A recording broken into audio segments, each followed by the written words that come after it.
जुर्म की दुनिया में छोटी छोटी गलती भी कई बार भारी पड़ जाती है।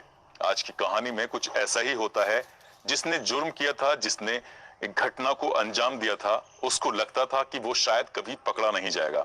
हालांकि पुलिस को इस केस के खुलासे में वाकई कड़ी मशक्कत करनी पड़ती है।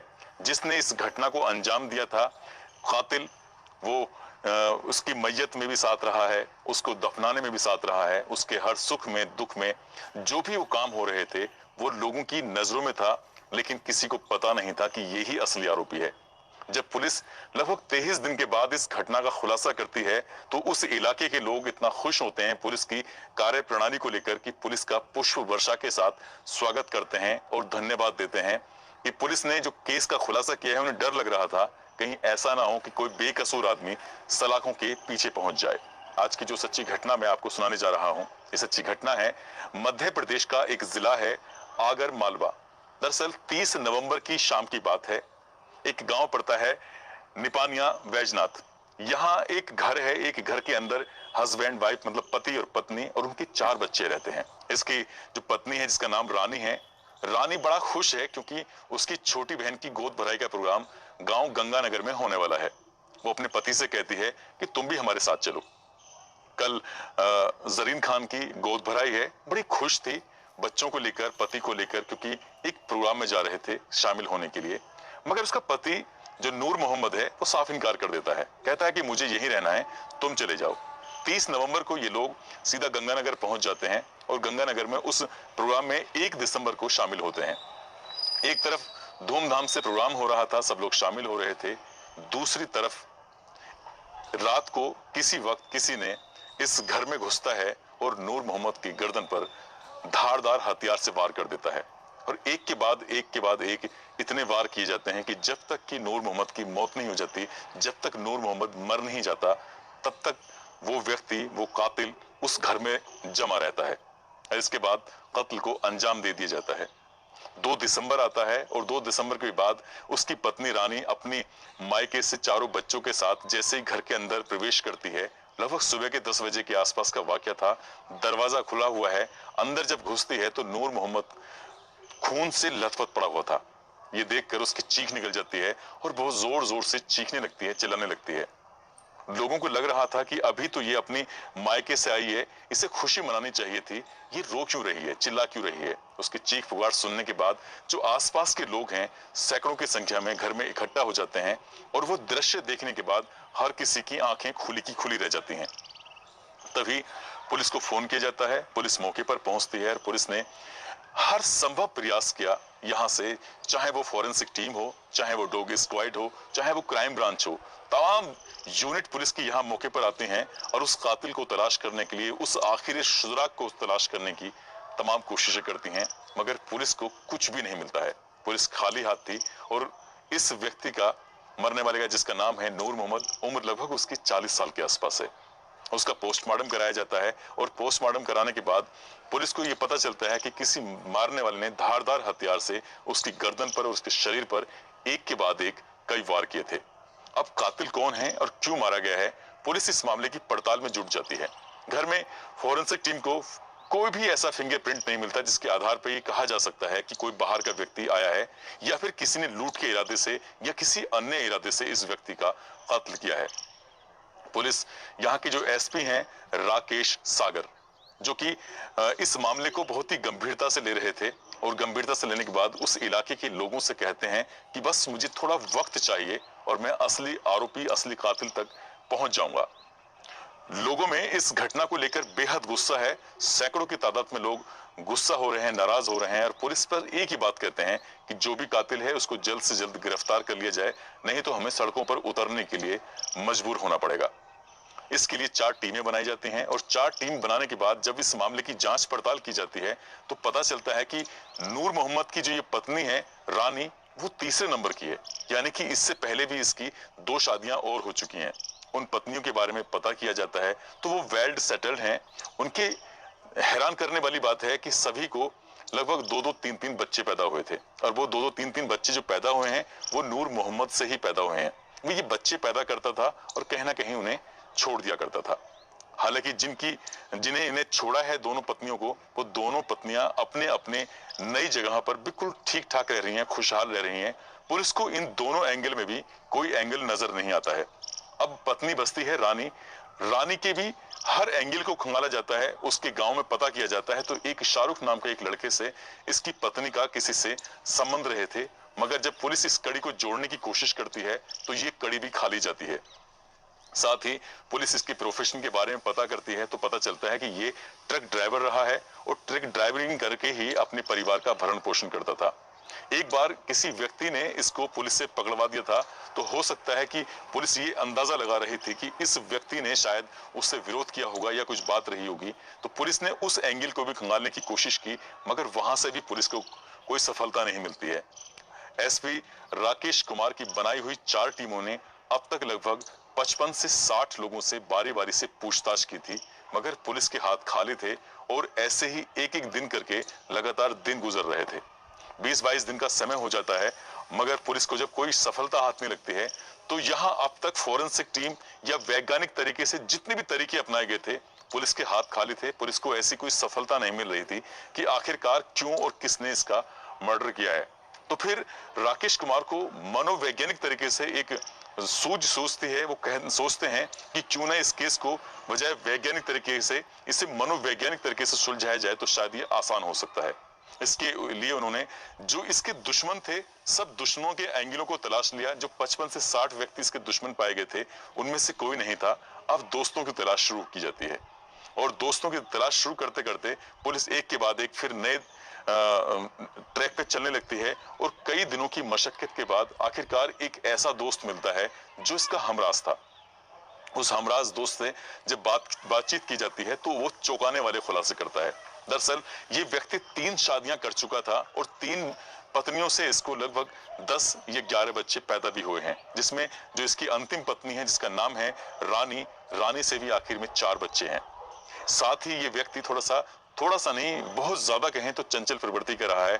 इसको 100 डायल पे भी फोन करता था, वहां पर पुलिस वाली फोन उठाया करती थी और जब पुलिस वाली फोन उठाया करती थी तो उनसे वो मस्करी करता था, बातचीत करता था। कई बार पुलिस वाली इसके फोन को काट दिया करती थी। इस तरह के लगभग 30 कॉल पाए गए थे इसके पास। जब पुलिस इस मामले की लगभग 1-1.5 साल से जब जांच पड़ताल में जुटी हुई थी, इसकी सीडीआर निकलवा जाती है, तो उसमें लगभग 30 बार इसने 100 नंबर पे फोन किया था और उसमें ये पता चलता है कि सिर्फ ये मस्करी के लिए फोन करता था, उनसे चटकारे वाली बातें करने के लिए फोन करता था। इससे पुलिस को एक एंगल तो ये था कि कहीं ना कहीं ये इसका जो महिलाओं के प्रति अट्रैक्शन है, लड़कियों के प्रति अट्रैक्शन है, और साथ ही मारने वाले ने जो जिस तरह से इसको मारा है उससे लगता था कि वाकई कोई दुश्मनी है। जब उस दोस्त से पूछताछ की जा रही थी तो एक एक करके बात निकल के आती है और बात निकल के आती है रानी की छोटी बहन है जिसका नाम है जरीन खान। दरअसल जरीन खान से भी इसके संबंध बताए जा रहे थे।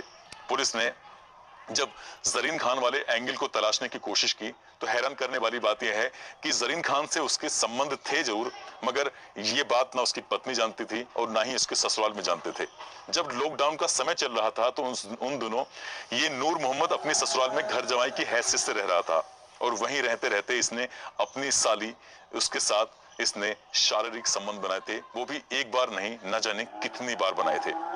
नवंबर 2020 में उसकी शादी होती है और शादी के बाद पुलिस को लगता है कि शायद हो ना हो इस एंगल पे भी जांच की जाए और उसकी शादी होती है। एक गांव लगता है बड़ौद, वहां का रहने वाला सोहेल पठान। पुलिस सोहेल पठान तक जाती है। सोहेल पठान को पूछताछ के लिए जब हिरासत में लेती है, ये सोहेल पठान कोई और नहीं बल्कि इसका साड़ू है, जो कि इसके मरने के बाद इसकी मैयत को नहलाने से लेकर मैयत को कब्रिस्तान तक ले जाने वाली बात हो या दफन करने वाली बात हो, वो हर दुख में उसने साथ भागीदारी निभाई थी। साथ ही उसने जितने घर के करीबी लोगों ने इसके मरने पर आंसू बहाए थे, उतने ही आंसू इस सोहेल पठान ने भी बहाए थे। अब सोहेल पठान पुलिस की गिरफ्त में है और एसपी राकेश सागर कहते हैं कि सोहेल पठान, हमें तुम्हारे खिलाफ बहुत सारे सबूत मिले हैं, जो सच है उसे बता दो, अब बचने की कोई उम्मीद नहीं है, कोई चांस नहीं है। जब सोहेल पठान के सामने ये बात करते हैं तो सोहेल पठान एक बार को यकायक घबरा जाता है, परेशान हो जाता है। वो सोचता है कि मैंने क्राइम तो बहुत परफेक्ट तरीके से किया था, आखिरकार ऐसा कौन सा सबूत है जो मैं छोड़ चुका था। दरअसल कातिल यही था जिसको पुलिस पिछले 23 दिनों से तलाशने की कोशिश कर रही थी। जब उससे पूछताछ की जाती है तो वो चौंकाने वाले खुलासे करने शुरू कर देता है।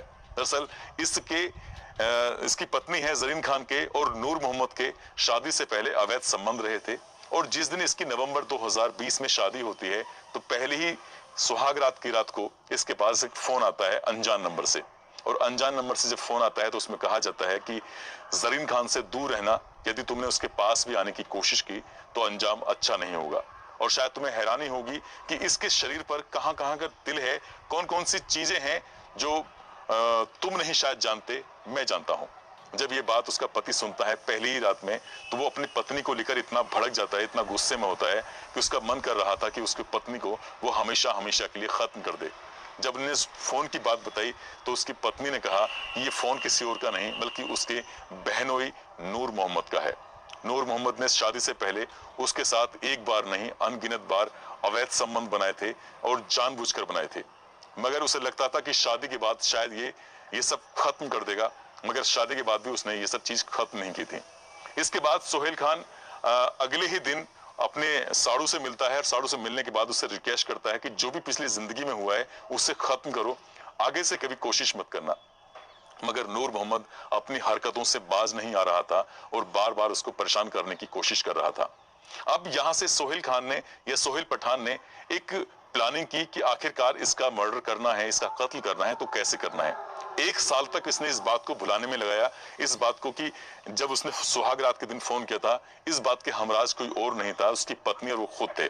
अब पत्नी और पति यानी कि जरीन खान और सोहेल पठान दोनों आपस से मिल चुके हैं, और मिलने के बाद यहाँ से प्लानिंग की जा रही थी किस तरह से नूर मोहम्मद को रास्ते से हटाना है। जब इसकी गोद भराई का वक्त आता है, खुद जरीन खान की जब अपनी मायके गंगानगर पहुंच जाती है तो ये समझ जाता है कि आज नूर मोहम्मद बिल्कुल अकेला है। इसके बाद ये अपने चचेरे भाई जाफर को साथ लेता है और बाइक पर बैठ के सीधा पहुंच जाता है इसी गांव जिसका नाम है निपानिया वैजनाथ।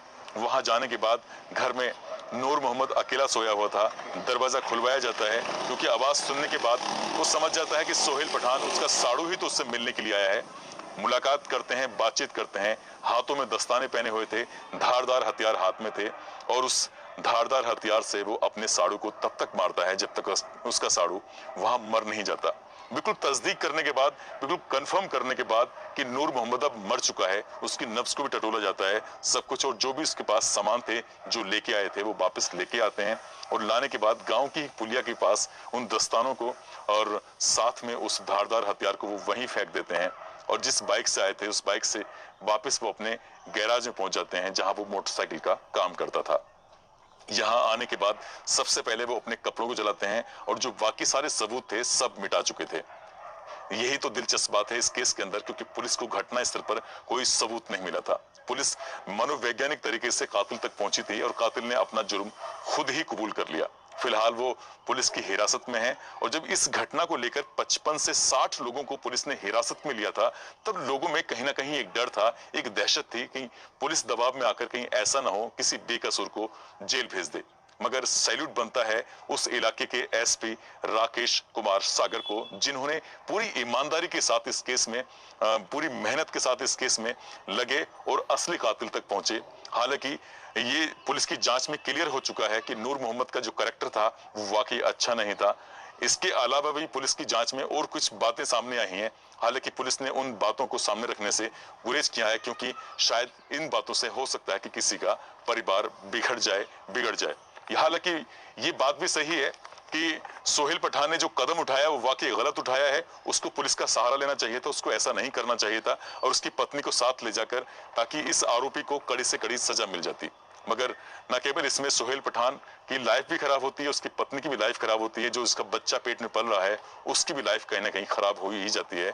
साथ ही नूर मोहम्मद के जो 4 बच्चे हैं वो भी अब शायद सड़कों पर आ जाएंगे। उनकी परवरिश कैसे होगी ये भी एक बड़ा सवाल खड़ा हो गया है। दोस्तों, इस कहानी को सुनाने का उद्देश्य किसी को परेशान करना नहीं है, किसी का दिल दुखाना नहीं है, बल्कि आपको जागरूक करना है, आपको सचेत करना है।